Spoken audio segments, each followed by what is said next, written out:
Hi everyone, welcome back to my mini blog. তো আজ চলে গেছিলাম পাড়ায় একটা দাদার রিসেপশনের ইনভিটেশনে। আর এটা হলো সেই দাদা যার আজ রিসেপশন। তো তাদের সাথে দেখা করে কিছুক্ষণ বসে তো চলে গেছিলাম ফুচকা স্টলের দিকে। যেহেতু ডিনার করতে হবে তো ফুচকাটাকে স্কিপ করে চলে গেছিলাম কফি খেতে।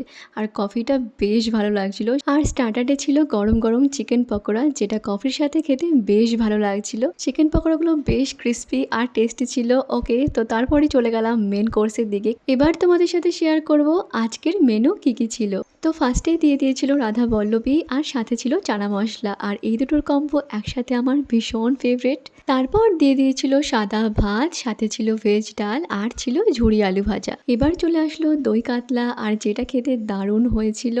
আমার তো এডিটিং করতে করতেই খিদে পেয়ে গেল আবার। তারপর দিয়ে দিল স্যালাড, আর আজকের মেন অ্যাট্রাকশন ছিল চিকেন বিরিয়ানি, আর সঙ্গে ছিল চিকেন চাপ। তারপর দিয়ে দিল ফ্রুট চাটনি আর পাঁপড়, আর পাঁপড় দিয়ে চাটনি খেতে তো বেশ ভালো লাগছিল। ডেজার্টে ছিল নলেন গুড়ের মিষ্টি, আর ছিল সন্দেশ। আমি একদমই মিষ্টি লাভার নই, এগুলোর কোনোটাই না খেয়ে সবগুলোই মাকে দিয়ে দিয়েছি। আর লাস্টে ছিল আইসক্রিম, রাবড়ি আইসক্রিম, আর সব শেষে ছিল পান। তো আজকের ভিডিওটা এই পর্যন্তই, বাই।